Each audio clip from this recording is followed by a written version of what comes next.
gun here. I've had a few people ask me questions about the Shorty Stock from Q, specifically about the materials of construction. And since enough of y'all asked about it, I decided I was going to do just a quick video to explain the assembly and talk about its materials of construction.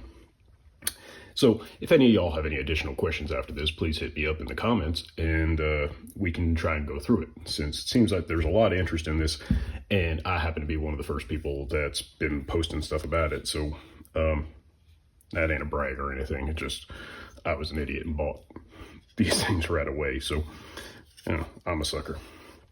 Anyway, the parts are primarily polymer. This is the receiver extension tube. This is metal, aluminum, and believe this is just clear anodized, but it could very well be a Cerakote, because they have been switching over with some of their cheaper on the Sugar Weasels. They were doing a clear anodizing on those, but they were unsatisfied with the finish. So Q has been doing anodizing or Cerakoting, sorry, to some of their parts, just because it gives them a more even finish. They don't have to throw as many parts into the reject bin. So I can't tell you for certain.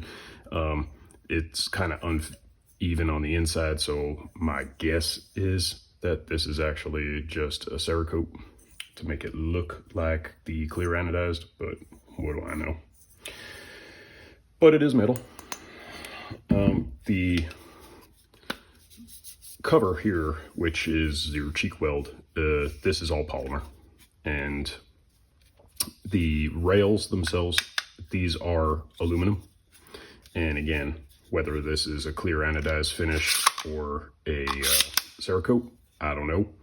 But on the other one that I actually mounted to my gun, my 300 Blackout, which is all black, these are black on that. So my guess is that this is a actual Cerakote finish.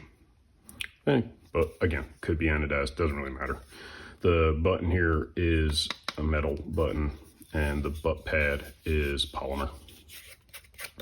And the polymer is extremely rigid. There is no give, no nothing. So this is some hardy stuff. They know what they're doing over there.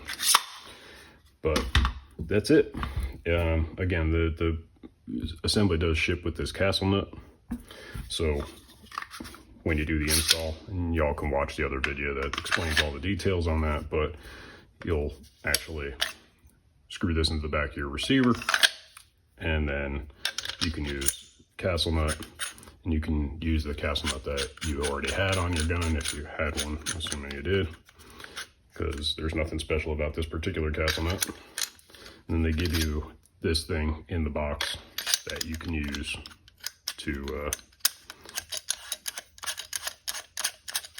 thread in the castle nut the rest of the way, and then they tell you to just use a screwdriver or something like that, any kind of rigid device with a blade to torque it in. And again, they don't provide any torque specs, nothing, so you're just kind of shit out of luck, you just guys.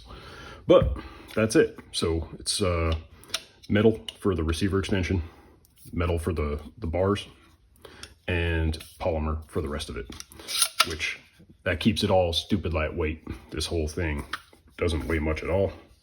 They do ship with the spring and with this buffer, which they claim is good for 300 Blackout or 5.56.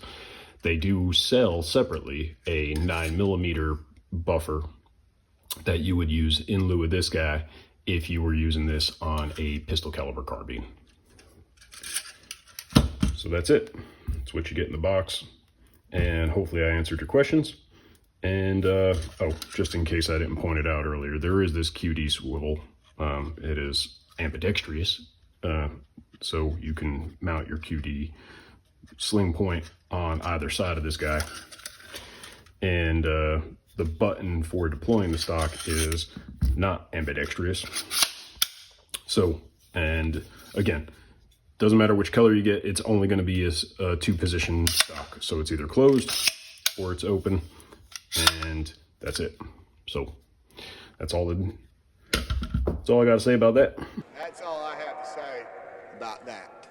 So thank you for tuning in.